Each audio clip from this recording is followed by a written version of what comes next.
नमस्कार, जय शिवराय, जय शंभूराजे।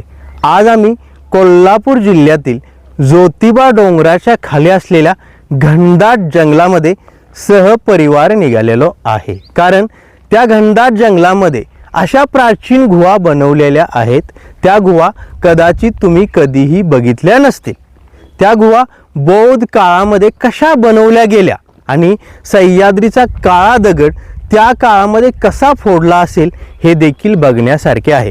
कारण त्या काळामध्ये कोणत्याही आधुनिक मशिनरी नव्हत्या, आधुनिक हत्यारे नव्हती, तरी सुद्धा तो डोंगर कसा कोरला असेल आणि अनेक गुहा डोंगराच्या आतमध्ये कशा बनवल्या असतील हे देखील बघण्यासारखे आहे। त्या गुहेच्या आतमध्ये तपश्चर्या करण्यासाठी, आराम करण्यासाठी जागा आहे। अनेक लहान मोठ्या खोल्या बनवलेल्या आहेत आणि त्या गुहेच्या आतमध्ये अनेक पाण्याचे कुंड देखील आहेत। त्या गुहेच्या आतमध्ये 12 महिने पाणी एकत्रित कसे राहते आणि ते पाणी एकदम थंडगार असते हे देखील बघण्यासारखे आहे। मी माझ्यासोबत माझ्या परिवाराला घेऊन आलेलो आहे, माझ्या मुलांना घेऊन आलेलो आहे, कारण त्यांना देखील समजलं पाहिजे या सह्याद्रीच्या सानिध्यामध्ये अनेक गोष्टी आपल्याला बघायला मिळतात। आणि या बौद्धकालीन गुहा खूप प्राचीन असल्यामुळे मुलांना देखील त्या गुहेविषयी माहिती समजेल आणि आमचा परिवार त्या प्राचीन गुहा देखील बघेल आणि तुम्ही देखील माझ्यासोबत या व्हिडिओमध्ये बनून राहा। तुम्हाला देखील त्या प्राचीन गुहा बघायला मिळतील। तिथपर्यंत जाण्यासाठी आपल्याला 1 किलोमीटर सह्याद्रीच्या डोंगरामधून चालत चालत पायवाटेने पुढे जावं लागतं। ह्या निसर्गाच्या सानिध्यामधून चालत जात असताना मनाला एकदम शांती मिळते, कारण आता सायंकाळचा टाइम झालेला आहे, सूर्यास्त होत आलेला आहे, त्यामुळे गारवा आहे, ऊन थोडंसं आहे आणि सह्याद्रीच्या डोंगराच्या पायथ्यापासून चालत जात असताना खूप मजा येते। तर चला मित्रांनो, आपण सह्याद्रीच्या डोंगरामध्ये असलेल्या बौद्धकालीन प्राचीन बौद्ध गुहा बघूया आणि तिथला सुंदर निसर्ग बघून त्या गुहेविषयी माहिती जाणून घेऊया। तुम्ही बघू शकता, हा सह्याद्रीचा डोंगर आहे आणि या डोंगरावर असलेले गवत कोणीतरी जाळल्यामुळे हा डोंगर काळा दिसत आहे। हे गवत जळलेले आहे, तरी सुद्धा ह्या गवतामधून उगवलेली झाडे तशीच हिरवीगार आहेत। झाडांचा काही पाला जळलेला आहे, तरी सुद्धा त्यांनी स्वतःचे संरक्षण केलेलं आहे। माणसे निसर्गाला हानी पोहोचवतात, हे गवत जळले नसते तर ह्या झाडांना पण गारवा मिळाला असता, पण माणसाने ह्या गवतामध्ये काडी टाकल्यामुळे हा डोंगर जळून खाक झालेला आहे आणि सर्वत्र काळा डोंगर तुम्हाला बघायला मिळत आहे। वरती जाण्यासाठी आपल्याला या पायवाटेने चालत चालत पुढे जावं लागतं। त्या गुहेपर्यंत मोटरसायकल जाते, पण 4 व्हीलर जात नाही, त्यामुळे आम्ही 4 व्हीलर रोडला पार्क करून चालत चालत पुढे आलो आणि या गुहेच्या एकदम जवळ पोहोचलेलो आहे। सायंकाळी हा निसर्ग अतिशय सुंदर आणि मस्त असतो। बघा, माझा परिवार या पायवाटेने चालत पुढे येत आहे। आता आम्ही थोड्याच वेळात गुहेच्या जवळ पोहोचणार आहे आणि फायनली सह्याद्रीचा डोंगर कोरून बनवलेल्या प्राचीन गुहा तुम्हाला दाखवणार आहे। तिथं गेल्यानंतर आपल्याला अजून काय बघायला मिळू शकतं, त्या गुहेच्या आतमध्ये काय काय प्राचीन आहे आणि त्या गुहेचे रहस्य काय आहे हे देखील आता आपण एकदम गुहेच्या जवळ जाऊन बघूया। आम्ही आता प्राचीन गुहेच्या जवळ पोहोचलेलो आहे आणि या ठिकाणी आल्यानंतर या ठिकाणी एक मामा आहेत, या गुहेचे संरक्षण करतात। त्यांनी इथला परिसर सर्वत्र स्वच्छ ठेवलेला आहे। जो झाडांचा वाळका पाला पडतो तो पाला जाळून त्यांनी परिसर एकदम स्वच्छ आणि क्लीन ठेवलेला आहे। आम्ही आता गुहेच्या आतमध्ये जाऊन तुम्हाला ते प्राचीन गुहा दाखवतो। सर्वप्रथम या गुहेच्या चारी बाजूचा परिसर कसा आहे हे तुम्ही बघा, त्यानंतर या गुहेच्या बाहेर असलेले पाण्याचे कुंड बघा, त्यानंतर आपण या गुहेच्या आतमध्ये प्रवेश करूया। या पायवाटेने आम्ही वरती आलो। वरती आल्यानंतर आपल्याला या ठिकाणी बसण्यासाठी, पर्यटकांच्या सुविधासाठी या खुर्च्या बनवलेल्या बघायला मिळतात आणि या ठिकाणी मामा सफाई करत आहेत, तुम्ही बघू शकता। त्यांच्यामुळे हा परिसर एकदम स्वच्छ आणि क्लीन आहे। पर्यटकांना या ठिकाणी आल्यानंतर मनाला एकदम शांती मिळते आणि मन एकदम प्रसन्न होतं। या गुहेच्या बाहेर हे हिरवेगार झाड बघून किती छान वाटतं मित्रांनो, कारण या झाडाला नवीन पालवी आलेली आहे। आणि मी तुम्हाला म्हटलं होतं सह्याद्रीचा काळा दगड हाच आहे आणि याच काळ्या दगडाला कोरून अनेक प्राचीन गुहा या ठिकाणी बनवलेला तुम्हाला बघायला मिळतील. आपण सर्वप्रथम गुहेच्या बाहेर असलेले पाण्याचे कुंड बघूया. त्या कुंडामध्ये 12 महिने पाणी एकत्रित राहते. त्या कुंडामध्ये मासे देखील आपल्याला बघायला मिळतात. हे आश्चर्यकारी आहे. बघा, हे पाण्याचे कुंड भरपूर मोठे आहेत आणि या कुंडातील पाणी पिण्यासाठी अतिशय स्वच्छ आणि गार आहे. इथून पुढे आल्यानंतर आपल्याला या ठिकाणी दुसरा पाण्याचा कुंड बघायला मिळतो. बघा, दगडामध्ये असलेले हे कुंड निसर्गाचा चमत्कार मानावा लागेल. कारण या कुंडामध्ये 12 महिने पाणी एकत्रित असते.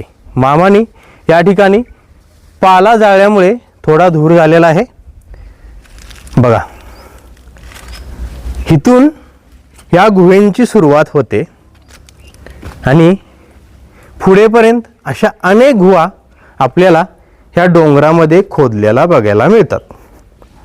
सर्वप्रथम आपण सर्वात मोठ्या गुहेमध्ये प्रवेश करूया. त्यासाठी आपल्याला गुहेच्या एका प्रवेशद्वारमधून आतमध्ये एंट्री करावी लागेल. बघा, समोर तुम्हाला गुहेचे लहान प्रवेशद्वार दिसत असेल. त्यामध्ये आपण प्रवेश करूया आणि आतमधून ह्या प्राचीन गुहा कशा आहेत ते बघूया. बघा, आतमध्ये जाण्यासाठी भरपूर मोठी जागा आहे, पण मेन गुहेमध्ये प्रवेश करण्यासाठी आपल्याला या लहान वाटेमधून आतमध्ये प्रवेश करावा लागतो. बघा, हे सर्व एकदम मस्त वाटते बघताना. ॲडव्हेंचर सारखे आहे, पण बघायला खूप मजा येते. या ठिकाणी ह्या गुहेला एक खिडकी देखील बनवलेली आहे प्रकाश आतमध्ये येण्यासाठी. गुहेच्या आतमध्ये पाणी असते, पण हे पाणी सध्या सुकलेलं आहे. त्यामुळे या ठिकाणी आपल्याला चिखल बघायला मिळतो. आणि ही गुहा एवढी मोठी आहे की आतमध्ये आल्यानंतर आपल्याला असे वाटते जणू काय आपण एका मोठ्या वाड्यामध्ये प्रवेश केलेला आहे. मी तुम्हाला म्हटलं होतं या गुहेच्या आतमध्ये अनेक लहान खोल्या आहेत. बघा, या ठिकाणी आपल्याला एक लहान खोली बघायला मिळते. याच खोल्यांच्या आतमध्ये बौद्ध भिक्षू आराम करायचे आणि तपश्चर्या करून भगवंत प्राप्ती करायची. बघा, मी टॉर्च लावून तुम्हाला हे सर्व काही दाखवत आहे. आतमधून ह्या प्राचीन गुहा आपल्याला अशा बघायला मिळतात. आणि या गुहेच्या पलीकडे दुसरी आणखी एक गुहा बघायला मिळते. त्या गुहेचा आणि या गुहेचा संपर्क होण्यासाठी एक खिडकी देखील दोन्ही गुहेच्या मध्ये आहे. बघा, माझा मुलगा दुसऱ्या गुहेमध्ये जाऊन त्या खिडकीमधून बघत आहे. आता आपण आणखी पुढे जाऊन पुढे किती गुहा आहेत हे देखील बघूया. बघा, ही दुसरी गुहा आहे. ही पण भरपूर मोठी आहे आणि आतमधून अशी दिसते. आणि या ठिकाणी आपल्याला एक वटवाघूळ दिसली. ही वटवाघळ मरण पावलेले आहे, तरी देखील त्यांनी या दगडाचा सहारा सोडलेला नाही. ही वटवाघळ कशी असते हे तुम्ही बघू शकता. आणि आतमधून या गुहा अशा दिसतात. बघा, भरपूर मोठ्या अशा गुहा आहेत. आणि या ठिकाणी तुम्हाला हे गोल गोल खड्डे दिसत असतील. हे खड्डे कशामुळे पडले तुम्ही मला कमेंट करून सांगा. कारण हे गोल खड्डे कोणीही खोदलेले नाहीत. हे निसर्गाच्या चमत्कारामुळे बनलेले आहेत. आणि या ठिकाणी हा पाण्याचा कुंड आहे. या कुंडामध्ये स्वच्छ पाणी आहे आणि लहान लहान मासे देखील आहेत. हे पाणी सह्याद्रीच्या डोंगरामधून बाहेर येते. बघा, पाण्याचा मार्ग हा आहे ह्या डोंगराच्या आतमधून हे पाणी वाहत वाहत पुढे येते. या ठिकाणी आपल्याला आणखी एक गुहा बघायला मिळते. या गुहेमधून आपण आणखी आतमध्ये गेलो असतो, पण सध्या हा मार्ग बंद केलेला आहे, कारण या गुहेच्या आतमध्ये आणखी एक लहान गुहा किंवा मोठी गुहा असावी, पण मार्ग बंद असल्यामुळे आपण त्या ठिकाणी जाऊ शकत नाही. आता आपण या गुहेमधून बाहेर पडूया आणि बाहेर असलेल्या अजून काही प्राचीन गुहा बघूया. आपण आता समोर तुम्हाला एक मोठी गुहा दिसत असेल, त्या गुहेमध्ये प्रवेश केला होता. ती गुहा आतमधून कशी आहे हे मी तुम्हाला दाखवलं. त्या गुहेच्या आतमध्ये लहान लहान 3 खोल्या होत्या, त्या खोल्या देखील मी तुम्हाला दाखवल्या. आता मी तुम्हाला दाखवणार आहे या ठिकाणी असलेल्या अजून काही प्राचीन गुहा. बघा, या ठिकाणी अजून प्राचीन गुहा आहेत आणि या गुहेच्या आतमध्ये महादेवाची पिंड आहे आणि आतमध्ये एक सुंदर कलाकृती देखील बनवलेली आहे. हे सर्व आपल्याला बघायचे आहे आणि ते बघण्यासाठी तुम्हाला या व्हिडिओमध्ये बनवून राहावे लागेल. बघा, या ठिकाणी हा दगड कोरून बनवलेल्या 3 गुहा आपल्याला बघायला मिळतात. या गुहेच्या आतमध्ये माझा मुलगा पुढे जाण्यासाठी मला सांगत आहे. बघा, पुढे गेल्यानंतर आपल्याला आणखी एक लहान गुहा बघायला मिळते. बघू शकता तुम्ही, या ठिकाणी ही लहान गुहा आहे. त्यानंतर या ठिकाणी एक गुहा आपल्याला बघायला मिळते. ही भरपूर मोठी आहे आणि आतमधून कशी आहे हे देखील तुम्ही बघू शकता. आणखी पुढे आल्यानंतर आपल्याला ही तिसरी एक मोठी गुहा बघायला मिळते. हे सर्व बघितल्यानंतर आपल्याला असे वाटेल जणू काय हा सह्याद्रीचा दगड कोरून लहान लहान खोल्या बनवलेल्या आहेत. आणि ही चौथी सर्वात मोठी गुहा आहे. म्हणजे या ठिकाणी असलेल्या गुहेपैकी नाही तर सह्याद्रीच्या डोंगराच्या एका साईडला असलेल्या गुहेपैकी सर्वात मोठी गुहा आता मी तुम्हाला दाखवली. ज्या गुहेमध्ये शंभू महादेवाची पिंड आहे त्या गुहेमध्ये प्रवेश करण्या अगोदर मी तुम्हाला दाखवतो. हा सह्याद्रीचा डोंगर आहे आणि या डोंगरामधून पाणी देखील टपकत राहते कायम. बघा, या ठिकाणी हिवाळ्याचे दिवस आहेत, भरपूर ऊन आहे, तरी सुद्धा या दगडामधून हे पाणी टपकत आहे. खाली एक बादली देखील लावलेली आहे, त्या बादलीमध्ये पाणी एकत्रित होत आहे. म्हणजे ह्या दगडामधून हे पाणी कुठून येत असेल हे बघण्यासारखे आहे.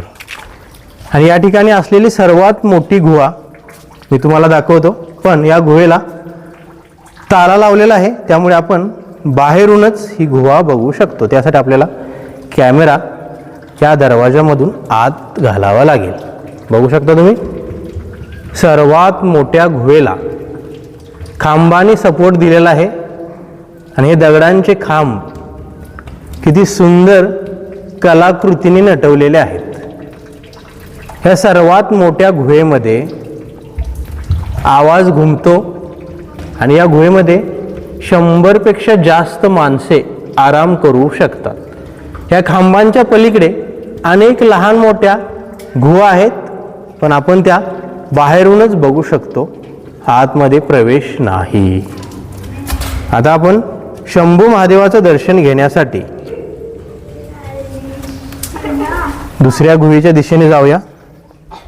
मग आपल्याला त्या गुहेमध्ये काय बघायला मिळते हे देखील बघता येईल. बघा, या गुहेमध्ये प्रवेश करण्या अगोदर आपण शंभू महादेवाचा जय जयकार करूया. नमः पार्वती पते हर हर महादेव. या गुहेमध्ये प्रवेश केल्यानंतर आपल्याला या ठिकाणी नंदीचे दर्शन होते. तुम्ही दर्शन घ्या, मी दर्शन घेतलेलं आहे. आणि समोर शंभू महादेवाची प्राचीन पिंड देखील आपल्याला बघायला मिळते. ओम कर्पूर गौरम करुणावतारम संसार सारम भुजगेंद्रहारम सदा वसंतम हृदयारविंदे भवम भवानी सहितम नमानी. आणि या गुहेमध्ये महादेवाच्या पिंडीच्या समोर आपल्याला सर्वात मोठी एक सुंदर कलाकृती बघायला मिळते. वरती दगडाला सुंदर आकार देण्यात आलेला आहे. या कलाकृतीच्या चारी बाजूने आपण एक प्रदक्षिणा घालूया, मग आपल्याला समजेल प्राचीन कलाकारांची कला कशी होती. कित्येक वर्ष झाली तरी सुद्धा ही गुहा आहे तशी उभी आहे. या गुहेचा कोणताही पार्ट न तुटता अनेक वर्ष या गुहेने अनेक पर्यटकांना, अनेक भक्तांना दर्शन दिलेले आहे. हे सर्व बघितल्यानंतर आपल्याला समजते प्राचीन कलाकारांची कला. आणि या ठिकाणी हा दगड कसा तोडलेला आहे त्याच्या निशाने म्हणजे चिन्ही, हातोडा किंवा दगडावर दगड फोडून, घासून, कोरून ह्या प्राचीन गुहा बनवलेल्या आहेत. या गुहेमधून बाहेर आल्यानंतर आपल्याला बाहेरचा परिसर असा बघायला मिळतो. बघा, समोर एक पिंपळाचे झाड देखील आपल्याला बघायला मिळते. म्हणजे ज्या ज्या ठिकाणी भगवंताचं वास्तव असतं त्या त्या ठिकाणी हे झाड आपोआप येऊन उगवते. बघा, सुंदर निसर्ग या ठिकाणी आहे. तुम्ही देखील वेळात वेळ काढून कोल्हापूर जिल्ह्यातील ज्योतिबा डोंगराच्या खाली येऊन ह्या गुहेंना बघा. हे पाण्याचे कुंड बघा, मग तुम्हाला समजेल प्राचीन कलाकारांची कला किती सुंदर आहे आणि त्यांनी या गुहा खोदण्यासाठी किती कष्ट घेतले असेल. मित्रांनो, आज मी कोल्हापूर जिल्ह्यातील पोहाळे गावाच्या वरती असलेल्या सह्याद्री डोंगरामध्ये सहपरिवार आलो. या डोंगरामध्ये येऊन सह्याद्रीचा डोंगर कसा कोरलेला आहे हे मी तुम्हाला दाखवलं आणि या डोंगराच्या आतमध्ये असलेल्या अनेक प्राचीन गुहा दाखवल्या. या गुहेंच्या बाहेर असलेले पाण्याचे कुंड देखील दाखवले आणि गुहेंच्या आतमध्ये प्रवेश करून त्या गुहा आतमधून कशा बनवलेल्या आहेत आणि त्याच गुहेंच्या आतमध्ये अनेक लहान मोठ्या गुहा कशा कोरलेल्या आहेत हे देखील तुम्हाला दाखवलं. आणि या ठिकाणी असलेल्या गुहेमध्ये प्रवेश करून शंभू महादेवाचं दर्शन देखील तुम्हाला मी घडवून आणलं. या ठिकाणी आल्यानंतर या निसर्गाच्या सानिध्यामध्ये बनवलेल्या ह्या प्राचीन गुहा बघितल्यानंतर आपल्याला प्राचीन इतिहास समजतो आणि प्राचीन काळामध्ये बौद्ध भिक्षू या गुहेंच्या आतमध्ये येऊन अनेक वर्ष तपश्चर्या करायचे आणि भगवंत प्राप्ती देखील करायचे. कारण अशा ठिकाणी सर्वत्र शांतता आहे, कोणाचाही त्रास या ठिकाणी नाही. फक्त निसर्गाची गार हवा आणि पक्ष्यांचा सुंदर आवाज आपल्याला या ठिकाणी आल्यानंतर ऐकायला मिळतो. पण तुम्ही कधी या निसर्गाच्या सानिध्यामध्ये बनवलेल्या प्राचीन गुहा बघायला आला तर या निसर्गाचा मस्त अनुभव घ्या. या प्राचीन गुहा बघा. या ठिकाणी जेवण करा, नाश्ता करा, पण कचरा फेकू नका. कारण या प्राचीन पर्यटन स्थळांची काळजी घेणे ही आपली जबाबदारी असते. मी तुम्हाला व्हिडिओच्या सुरुवातीला म्हटलं होतं या ठिकाणी एक मामा राहतात. ते या गुहेंचे संरक्षण करतात आणि हा परिसर एकदम स्वच्छ आणि सुंदर ठेवतात. आज मी या ठिकाणी येऊन तुम्हाला हा व्हिडिओ बनवून दाखवला. हा व्हिडिओ तुम्हाला कसा वाटला मला कमेंट करून नक्की सांगा.